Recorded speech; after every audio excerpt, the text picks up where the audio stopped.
Welcome everyone to the first episode of Groups 2s of the MidCard Podcast. Today we are joined by Dhmt, JordanSC, and myself, SamWithAPlan. Today we're going to be discussing a little bit into the topics of BattleGrounds, the new WWE game that has been announced. We're going to be talking about Slam, all the packs in the store, what you can get out of it this week. And we are going to be talking about SuperCard, which is just an all-around of it. I think we should all go ahead and start talking about our first topic, which I reckon should be Battlegrounds. Jordan matey, what are you having a say for this? Well, I reckon DH should talk about that because he was the one who did all the notes for that. So, DH, Matty, you bloody got it, Matty. Okay, so Battlegrounds is a completely new take on WWE gaming experience. It's going to feature arcade-style action and over-the-top designs of environments, moves, and superstars. It has a similar art style to All Stars, but also seems to be taking notes from Super Smash Bros. With marketing the game as a social pick-up and play, but also plenty of depth to it for people who want to take it more seriously. The developers of the game, Saber Interactive, are the same people behind NBA 2K Playgrounds, and they've been hard at work on Battlegrounds for a while. And since 2K21 has been cancelled, it's become the main project now. The game is scheduled to release later in the year, and more information about it will be releasing in the coming months. Alright, so what is everyone's thought on the game? Do you think it's going to be a success or a flop? Honestly, I'm a little worried. Because for I don't know how many years we've had a main game. Even before 2K bought it, we had. What did we have? We had SmackDown vs. Raw 2010, 2011, all those games. Then we had things like All Stars, and then Legends of WrestleMania, stuff like that.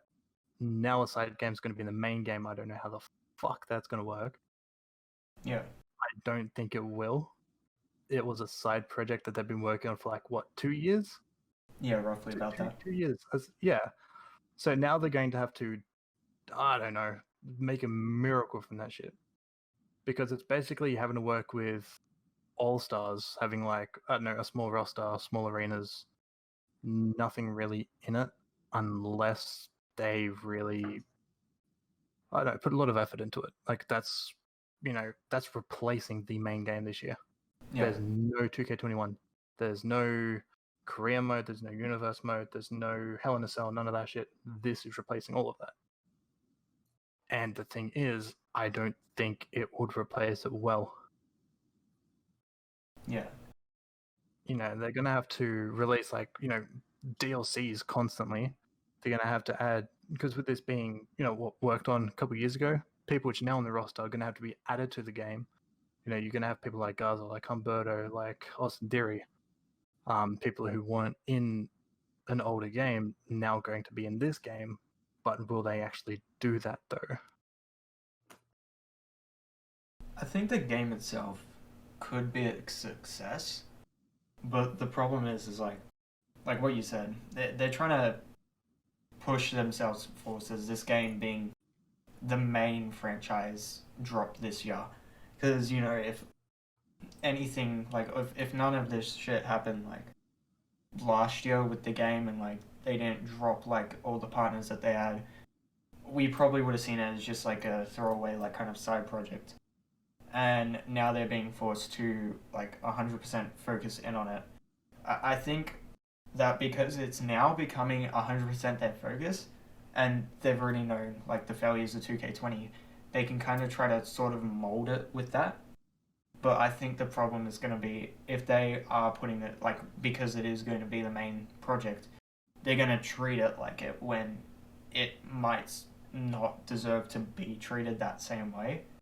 So when it gets released on whatever console it does, if they put it to the same prices as of 2K20, 2K19, it's not going to be a success because no one's going to have the thought process of, wow, it's the same as the others, I want it. It's going to be more this is too expensive, maybe I'll wait a couple years for the price to go down before I buy it.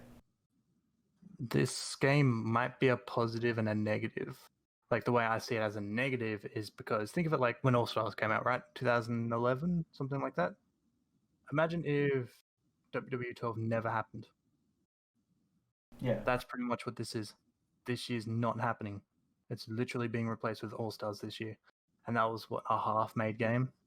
The modes were long. You know, you had Fantasy Warfare, which went on for a while, and then you've got, you know, all these other stories in it, but it's not a full game. It's still half a game.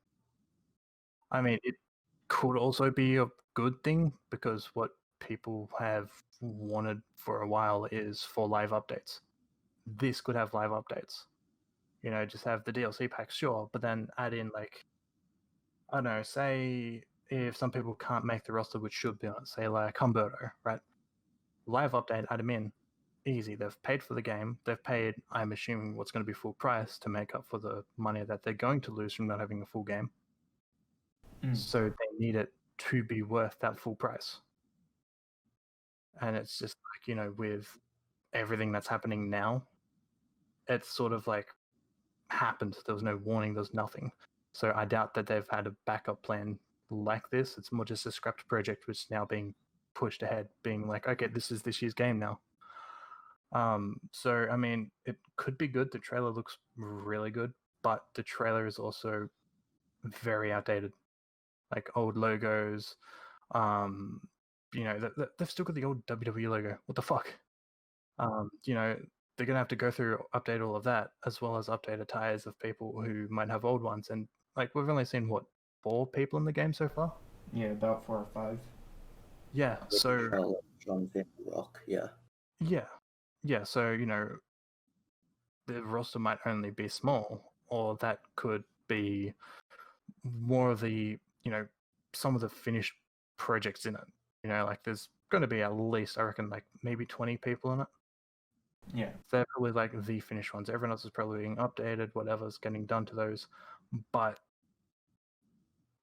when was it being released? Like August? September? I think it was September. Yeah. Okay. Yeah, well, that's in like, what, 4 months from now? So, I mean, they've got a lot to do, but they've also got another company helping them. So it could happen. But I'm just worried that it's going to be full price. So that kind of worries me if it's not going to be a full game. Yeah. The way I see the game is it seems like a party game, and that's what they're trying to market it as. Not like something like 2K, like 2K20, where you like make videos on it. It's more just a social, you know, you play it with a friend. And games like that, like Smash Bros. And like Playgrounds, they added like not like like they've added DLC, but it's not just wrestlers. Like they could add DLC of content creators or like taking people from different franchises and bring them in, type Sort thing, of and like sell that. So sort of like what Virtual Basement's doing with their game, how they're bringing in like all these independent wrestlers. Even I think Grim has a model. He's a content creator. Yeah, like I mean, 2K partners. Yeah. And because like I don't see the game being full price, because like Playgrounds, that wasn't a full price game. So I don't see why this game would be, but I reckon it's going to be dependent on DLC, where they're going to market a lot of wrestlers in DLC packs and then sell that for, say, like 20, $30 on top of the game. Yeah. Like, you know, it's bad that there's not going to be a 2K game this year. This is 2K21. I mean, I guess it's good that it got delayed in a way, because now that we've got someone new sort of like leading the next game, they're actually really listening to the feedback on it. But I mean, that's another day. But, you know, like I said, I'm just worried. It's going to be a full price game, no doubt. This is the game that they have this year. And with 2K being 2K, they'd want as much money as they can. You know, they've turned a side project into the main focus, the main income. And they're not going to like make it half price for their main income. Yeah. I think overall, the game itself, it'll probably turn out to be like great gameplay wise, but just story-wise and just like overall play feel, it might just be a flop. It doesn't seem like a main title game. Yeah, like it looks fun. What were we gonna say? So say like 2K21 was coming out. If this came out on the side of it, everyone would be like happy with it because like, oh yeah, this is a nice like. Say I want to break from 2K21, I can just play this fun, more I don't know, cartoonish game that I can play. But with no 2K21 and this being it, it's just might get bored really quickly because it's a smaller game and there's less depth to it type thing. Yeah, and I mean, like, that's sort of what people have asked for in a while. Like, I've always had simulations, and now, people have wanted an arcade game, and now that's going to be the game that we get. It will be different to what we've been getting for a while, because All Stars came out in 2011. That was 9 years ago. So this is the first arcade game we're going to have since, because I think this came out after Legends of WrestleMania, I think. So it'd be the first arcade wrestling game that we've had in a while from WWE. So I mean, it'll be interesting. But yeah, I don't know. We won't know until it actually comes out. I don't know. I really don't know. Alright, I think we should hop over to the next topic. Slam. New packs in stores. We have the weekly Raw recaps, which the hit is a Becky Lynch motion, followed by an insert store. They have the taglines, which is the third drop of it. We have Series 1 of Platinum. So, we got some great packs out of that. Got some pretty good card designs, pretty good rarities. CCs are looking alright, so nothing too spectacular. With the Raw recaps, that's 11 base and a motion, isn't it? There's no actual SIG in this one? Yeah, no, there's no SIG at all. It's just a motion and the bases. Dude, they should have put a SIG in it. I don't get why they didn't. I opened up a pack this morning, I think, and the card count was already at 680, pretty sure. That's insane. It's ridiculous. It's like the pack came at 6 o'clock this morning. I think I opened it up at like 10. So 4 hours, we went to 600 card count. That's not worth it. Yeah. At the end of the day, you'll probably be able to easily trade it off. Oh, easily. It's just one of those things where you would think that something important happening would be a good thing to have. But, with this one, for example, it's oversaturated. There's way too much of it because everyone wanted it. And now it's not that important anymore. Yeah. It's just, definitely was it's a good card, and it's obviously something that everyone wanted. It's just, everyone wants it, that's the problem. So it's just overkill, and CC is just useless on it now. Well, I mean, talking about good cards, there's been some updates on SuperCard. So there's been like some leaks and reveals of the new tier. There's been the Clash of Champions design that's been revealed. They've also updated some just minor stuff, nothing important. Ticket PvP packs. So now it's just styled differently. If you click on the pack in the Momentum Rewards, you can actually see what's in it. And I don't get why they've done this. They put the announcements on the main screen, but that's always been where the team is, hasn't it? Yeah, it's always been like with the team. It's still there. Like if you go to like your social aspect with the team, you can still see the news there. It's just they now have 2 locations for it to be I've forgotten the word, but like given from. They've basically added another link to the game. Yeah. That I don't get that. I mean, it's easier to get announcements, but I mean, when you log into the game, it literally shows up on your screen. Yeah. And then when you go to the team section, it shows up there too. So I don't get why they did that. It's very unnecessary. Yeah. Yeah, exactly. And I mean, what they did do good is they sort of brought back PCC. Yeah. It's sort of PCC, but it's LMS. So it's, as far as I know, it's, for example, if it's like Bret Hart versus Shawn Michaels, something, right? You choose who you want. So, for example, if it is that, I'll go Shawn. So you select Shawn, you go to the draft board like you would in LMS. I think it will start off in a smaller draft board. Then you just sort of... The good thing about this is you're not picking to avoid things, you're picking to get things. So you don't need blocks and reveals. I think it's just going to be maybe reveals and point doublers. I don't think they can do anything else. And basically you've got to find the other person. So if I picked Shawn, you keep picking up the board until you get Bret. And then, one of your cards versus that card.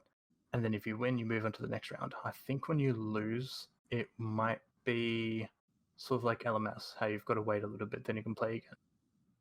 I honestly do hope that's not the case, though. I hope it's just like the same feel as the original PCC, where you could just keep playing consistently. There was like no stopping unless you personally wanted to stop. If they're gonna have like the LMS gameplay of the stopping and waiting, like you have to wait 5 minutes, 15 minutes, 30 minutes, an hour, 2 hours, etc., it's not gonna go well with the players, and people might just get like sick of it at that point. Yeah, it's basically like an off-brand LMS at this point. Like it's practically LMS. You just choose your reward. I mean, I'm still excited for it. Like it's still something new, so I'm sure everyone's going to want to play it. But it's just, I think everyone's hyping up something that's not going to be there. Everyone's assuming it's going to be exactly like PCC with no bouts. No, there's going to be a timer thing. If you lose, then you'll be on a timer. Then you can play again. But otherwise, just playing an LMS where you choose a reward. It's still going to be money hungry. No one's talking about that at the moment, but it will. So I don't know. I mean, something new. The card looks really good. Looks fucking sick. And they also showed, I don't know why this is in the game already, they showed next tier's Clash of Champions design too. They reveal a new event, and then in the game files already, they're showing the next tier. Well, isn't the next tier coming out in should time-wise should be coming out in say 2 or 3 weeks? I think it's coming out in a couple of weeks, yeah. Because Tigressack put up some images on Twitter today. So it's got the base designs for it. It's got the event design, which actually looks pretty cool. Then they've got the LMS and Clash of Champions design. And it also has fusion designs up. Fusion designs? Yeah. Okay, I didn't see those. They also have the enhancement, the train up, and the support. Yeah, and that's the one also that with the right? Yeah. It also has the logos of the tier itself, which they all look really nice. Links to their Twitter on it on the description as well, so people can go and have a look at those. Honestly, they look really fucking good. Yeah, they're really good. Best in a while. I would say SummerSlam Season 2, in my opinion. They're completely different, but I wouldn't say good in their difference. I mean, if you have a look at the Cataclysm Fusion, I kind of feel like that sort of looks similar to this next tier coming out. Because, it's still got the same sort of diamonds and gems and stuff on it, like the new tier does. Which I think the new tier is called Amethyst. I think that's been revealed. I believe. Yeah, that's going around on the cards and all that. That's being leaked. Yeah, I mean, that's not a bad name. The card looks really good. New event coming out. That's pretty cool too. The Clash of Champions for the next tier looks sick. I'm pretty sure they're just going with a gold card theme for any Clash of Champions now. Yeah, which it suits it. Because if you look at all the actual pay-per-views of Clash of Champions, it's all been centered around gold because, as a champion you carry the gold. So it lines up and it makes the card look 20 times better. No, I mean, exactly. So, with it being a gold card, the images would be gold. And that just it make the images on the card stand out really well.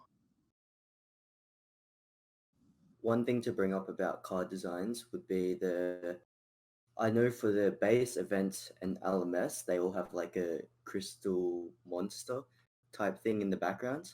Like the base card has the two hands coming from the back. The event card just has one big hand underneath. And then the LMS obviously has the giant monster holding the LMS sign. And I like that design element of them and how they all, link up and you can tell. Yeah, the correlation is very good on that. Like, they've obviously put a lot of effort into this one, and you can see it.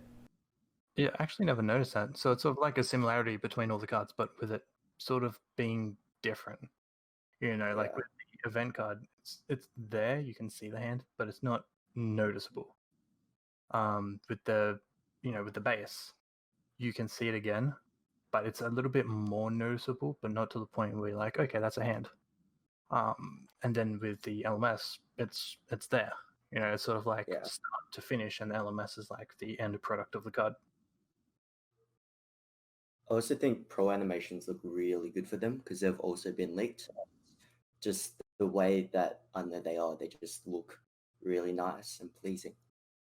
So yeah, they've put a lot of work into it, and it's paid off.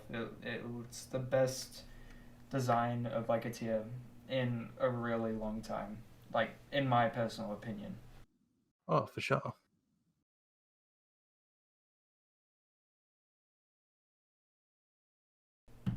And we're going forward with the Clash of Champions first event coming up this Thursday or Wednesday for Americans.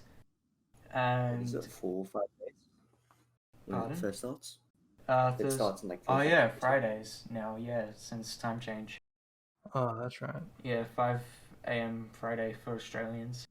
I'm looking forward to it. I'm hoping that it's going to be a nostalgia ride when I'm playing it. If it's not, all I can hope is that it's still a decent event that is like fun to play. Yeah, I know that King Kitten and Chang are going to do 24-hour live stream. I'm pretty sure they were talking about it for a while. Yeah. As far as I know, they're going to do it. I mean, we could also put the link for their Twitches in the description too. Yeah. Funny enough, their group won. I think so. so. What was that? I think they're gonna do a dual stream. I know if that's gonna happen, but I know they were talking about it, having like a link to watch them both, being both chats at once. Yeah, most likely. Yeah, they'll probably do that. They'll definitely give the event hopefully more of a exciting attraction to it, because there's going to be 2 streamers playing it 24 hours straight, and it shows to like the viewers that there's dedication towards that event, and hopefully it makes the viewers want to play it even more. Yeah, because I remember when LMS first came out, that was huge on Twitch. Yeah. And doing 24-hour streams, which I attempted to do a 24-hour, but I didn't last a full time. Pretty sure Chance did, and so many people would come and watch it. You'd even have people which were there from the start until you finished. And there'd be people which would come in every now and again and start talking. That's fine either way. But no, it's with it being a new event, it will be very popular. Yeah. All right. DH, do you have any other final words for the first episode? Oh, for the episode? Not really. I think it's gone well. If you've got any other suggestions, join our Discord, which will be in the description below. Feel free to type in that. We're always down for ideas, how to make it better for people. We hope to do more interactive stuff with the Discord. If you guys want to like ask questions or that we can answer, that'll be good. How about you, Jordan? Do you have any final words? No, I mean, DH pretty much said it all. The Discord link is in the description. everyone's Twitter as well, not only ours, but people who aren't in this group. We've got 2 separate groups. So in group 1, we've got Bullfrog, Chance, and Deej. So the links down there as well. We don't have a schedule at the moment for this. Like, I'm sure we'll set up 1 day a week. It's just whether we can actually find a day that's consistent and that's free for all of us. But I mean, yeah, that'd be something that we'd need to talk about. All right, well, on everyone's behalf, I want to thank you all for stopping by for the first and hopefully reoccurring MidCard podcast. We've been Group 2, which is the gaming section, and we will see you all within the next episode. Catch you all.